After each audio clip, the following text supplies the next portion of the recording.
جی السلام علیکم رحمۃ اللہ، میں غلام مرتضیٰ ظفر نامہ لے کر حاضر ہوں۔ تو تاریخ اسلام کا جو سلسلہ ہم نے شروع کیا ہوا ہے، آج اس کی 13ویں قسط ہے۔ تو پچھلی قسط میں ہم نے ذکر کیا تھا مروان بن حکم کا، کہ اس کی جب موت ہو گئی تو اس کے بعد ان کا بیٹا عبد الملک بن مروان جو ہے وہ 68 ہجری 65 ہجری سے 68 ہجری تک وہ جو ہے نا وہ پھر تخت نشین ہوا۔ اور ان کی اور عبداللہ بن زبیر رضی اللہ عنہ کی جو خلافت ہے وہ تقریباً متوازی چلتی رہی۔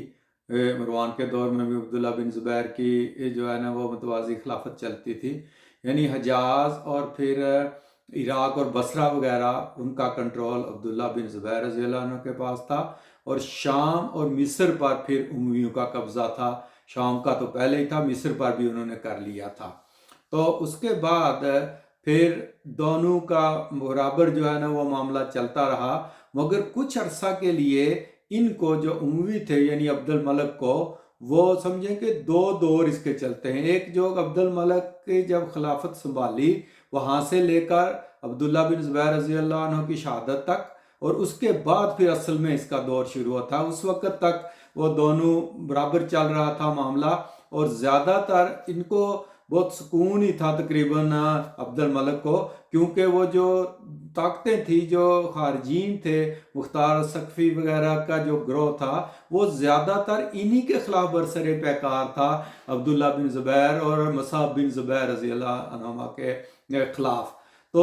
یہ جو بڑے گروپ اس وقت وجود میں آ چکے تھے، جن میں ایک شیعان علی، اور پھر خوارجین کا جن میں ایک توابین کا گروپ تھا، اور ایک مختار ثقفی کا جو توابین کے ساتھ ہی بعد میں مل گئے تھے اور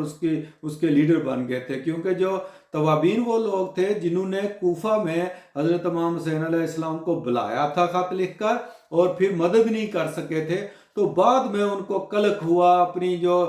دل کی خلش تھی وہ مٹانے کے لیے بڑا ان کو ملال ہوا کہ ہم سے بہت بڑی غلطی ہو گئی ہے، اور انہوں نے توبہ طائب کی، اور انہوں نے عہد کر لیا کہ ہم قاتلین حسین سے بدلہ لیں گے، اور وہ یہ علم لے کر وہ کھڑے ہوئے تھے۔ اور سلمان بن سرد نام کا ایک آدمی تھا جو ان کا لیڈر تھا، اور انہوں نے بڑی طاقت پکڑی، اور پھر کوئی 6000 کا ایک جتھا لے کر وہ شام کے اوپر حملہ آور بھی ہوئے تھے۔ مگر اس وقت عبید اللہ بن زیاد بڑا طاقت میں تھا، وہ وہاں اور مہموں پر بھی تھا، تو اس نے پھر عبید اللہ بن زیاد نے ان کا خاتمہ کر دیا تھا، توابین گروپ کا، اور سلمان بن سرد بھی مارا گیا تھا۔ اس کا ذکر بھی تبری میں بھی ہوا ہے، جلد 4 میں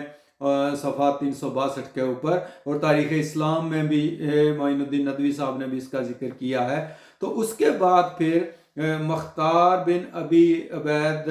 ثقفی، یہ وہی شخص تھا جس کے پاس مسلم بن عقیل جا کر ٹھہرے تھے، پھر اس کو عبید اللہ بن زیاد نے گرفتار کر لیا تھا، بعد میں یہ رہا۔ یہ شخص جو ہے نا، یہ اہل بیت کا اور حضرت علی رضی اللہ عنہ کا اور امام حسین علیہ السلام کا بہت ہی شدائی تھا، گرویدہ تھا، اور اس نے بہت طاقت پکڑی۔ اس نے قید سے بھی رہی، اپنے آپ کو دلوائی، اور پھر باہر نکل کر اس نے پہلے تو عبداللہ بن زبیر رضی اللہ عنہ سے رابطے کیے، لیکن جب وہاں اپنی دال گلتی نظر نہ آئی تو پھر اس نے توابین سے رابطے کیے، اور توابین کے کوئی لیڈر چاہیے تھا تو ان کا یہ لیڈر بن گئے۔ اور اس طرح مختار ثقفی جو ہیں، اگر آپ شیعہ مسلک کا دیکھیں تو وہ تو ان کے بہت بڑا رتبہ دیتے ہیں ان کو، کہ انہوں نے قاتلین حسین رضی اللہ عنہ کو جو ہے نا وہ صفحستی سے مٹا دیا تھا۔ تو انہوں نے کیا کیا کہ پہلے حضرت زین العابدین رضی اللہ عنہ، جو امام حسین علیہ السلام کے رضی اللہ عنہ کے بیٹے جو بچ گئے تھے، ان کو کہا کہ آپ سرپرست بن جائیں اس گروپ کے، خارجین کا، یہ جو توابین کا گروپ تھا مختار ثقفی کا۔ لیکن حضرت زین العابدین درویش آدمی تھے، جانتے تھے کہ یہ ہمارا نام استعمال کر رہا ہے، انہوں نے معذرت کر لی کہ نہیں، میں نہیں بنتا۔ پھر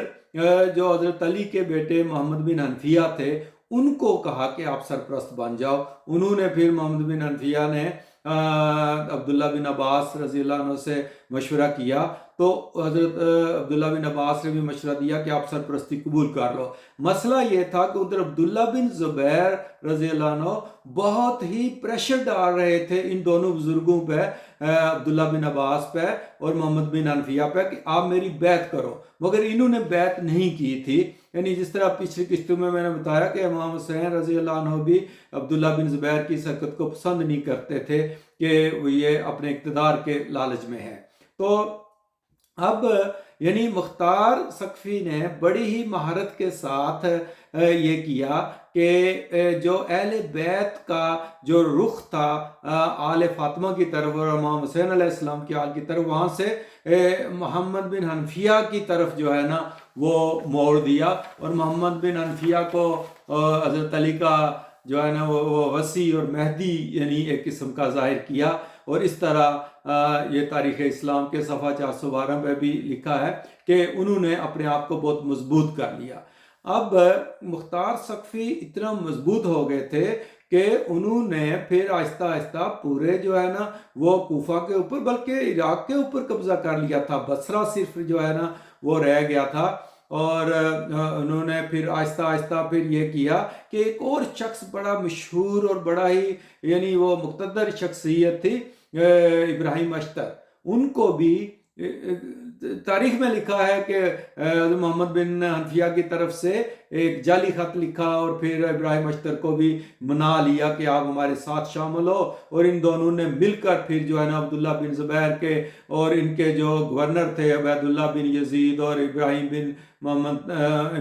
محمد بن طلحہ، ان کے خلاف جو ہے نا وہ بغاوت کی۔ اور اس کو یعنی جب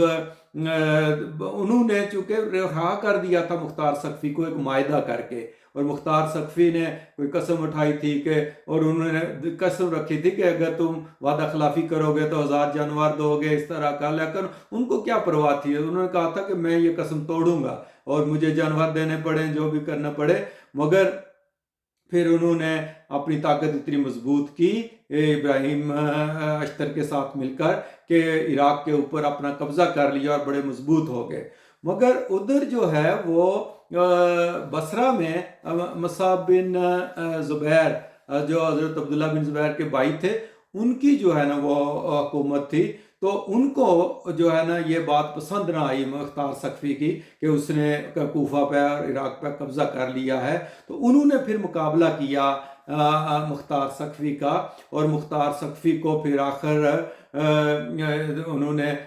مار دیا تھا، قتل کر دیا تھا۔ مگر دیکھیں کہ مختار ثقفی نے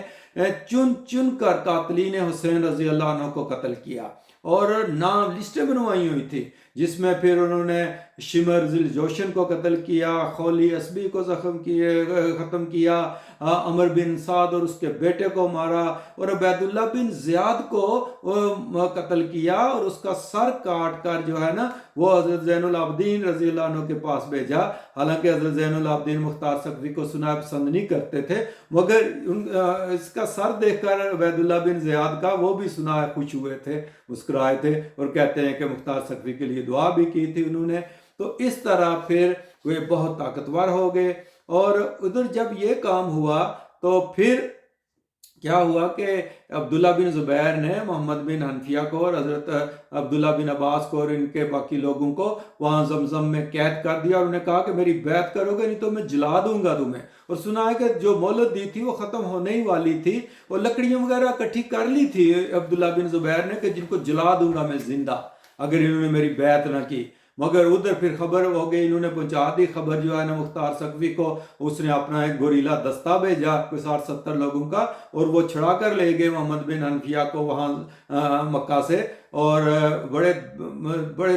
دبنگ طریقے سے جو ہے وہ لے کر چلے گئے ان کو جو ہے نا وہاں سے چھڑا کے، اور یہ کچھ نہ کر سکے۔ اور جب وہ واپس گئے تو اس کے بعد پھر مصعب بن زبیر نے جو ہے نا وہ حملہ کیا کوفہ کے اوپر، اور پھر وہاں محاصرہ کیے رہا بہت عرصے تک، اور آخر کار پھر باہر نکل کر لڑنا پڑا مختار ثقفی کو، اور وہ وہاں آپ ان کو شہید کہیں یا قتل کہیں یا جو بھی کہیں، لیکن وہ وہاں مارے گئے۔ اس کے بعد پھر جو ہے نا وہ عبداللہ بن زبیر جو تھے انہوں نے یعنی خوارجین جو تھے وہ تھوڑے سے جو ہے نا وہ اس سے وہ کمزور ہو گئے، اور پھر کیا ہوا کہ اس کے مقابلے میں پھر اب ان کا رخ بھی خارجین کا ہو گیا عبد الملک کی طرف، اور عبد الملک بھی اب جو ہے وہ سٹرونگ ہونا شروع ہو گیا تھا۔ پہلے انہوں نے بصرہ کے اوپر جا کر مصعب بن زبیر کا مقابلہ کیا اور مصعب بن زبیر کو شہید کر دیا، حالانکہ دوستی بھی تھی ان کی، کہتے ہیں کہ اس نے امان دے دی تھی، مگر ایک اور شامی نے جو ہے نا وہ ان کو قتل کر دیا، اس کا دکھ بھی کہتے ہیں ہوا تھا عبد الملک کو۔ اور پھر اس کے بعد پھر خانہ کعبہ کے اوپر حجاج بن یوسف ثقفی تھا، یہ بھی، اس کو بھیجا عبد الملک نے، اور پھر عبداللہ بن زبیر رضی اللہ عنہ کا محاصرہ کیا، اور پھر آخر کار عبداللہ بن زبیر رضی اللہ عنہ کو بھی شہید کر دیا گیا۔ اور یہ بھی بڑا واقعہ ہے کہ وہ گئے اپنی والدہ حضرت اسماء کے پاس کہ وہ مجھے امان تو دے رہا ہے عبد الملک، تو میں کیا کروں؟ تو ان کی والدہ نے کہا کہ اگر تم حق پر ہو تو حق کے لیے لڑے تھے، بہت لوگ آپ کے خاطر شہید ہوئے ہیں، تو آپ بھی، یعنی مختصراً یہ کہ انہوں نے فرمایا کہ آپ بھی حق پہ ہو تو حق پہ، اگر دنیا کے لیے یہ سب کچھ کر رہے تھے تو بہت غلط کر رہے تھے تم، یعنی، اور پھر یہ دنیا کے لیے تم نے یہ کام کیا ہے تو پھر تم ہی جانتے ہو، اگر حق پر تھے تو حق کے لیے قربانی دینی پڑتی ہے۔ تو پھر جا کر اس طرح انہوں نے کہا کہ یہ لوگ میرا لاش کو بے رتی کریں گے، مسئلہ کریں گے، سولی پہ لٹکائیں گے، تو حضرت اسماء رضی اللہ عنہ نے فرمایا کہ جب بکری ذبح ہو جاتی ہے تو اس کی کھال کو جس طرح مرضی کھینچا جائے، کچھ نہیں ہوتا۔ تو پھر جب یہ شہید ہوئے تو واقعی حجاج بن یوسف نے پھر کئی دن ان کی لاش کو سولی پہ لٹکائے رکھا تھا، تو ایک دن وہاں سے حضرت اسماء رضی اللہ عنہ کا ذکر ہوا تو انہوں نے کہا کہ یہ شاہ سوار ابھی تک جو ہے نا وہ سواری سے اترا نہیں ہے۔ تو پھر جب عبد الملک کو پتہ چلا تو اس نے پھر حجاج بن یوسف کو کہا کہ لاش واپس کرو، اور پھر ان کی لاش جو ہے نا وہ دفنائی گئی تھی ہجون میں، اور اس طرح 73 ہجری میں عبداللہ بن زبیر کا دور جو ہے نا وہ ختم ہوا، 72 سال ان کی عمر تھی، 7 سال ان کی خلافت رہی، اور اس کے بعد پھر جو ہے نا وہ عبد الملک کا اصلی دور شروع ہوتا ہے، جس کو آپ کہہ سکتے ہیں کہ وہ متوازی کام ختم ہو گیا تھا، اور پھر عبد الملک کا جو ہے نا وہ اصلی دور شروع ہوا۔ یہ اگلی قسط میں پھر ہم بیان کریں گے جب موقع ملا، اب کوئی ہفتے میں ایک آدھ قسط کیا کریں گے، کیونکہ رمضان کی وجہ سے ہم زیادہ جو ہے نا وہ مصروف نہیں رکھتے لوگوں کو۔ تو اگر آپ نے سبسکرائب نہیں کیا ہے ظفر نامہ کو تو سبسکرائب کر دیں۔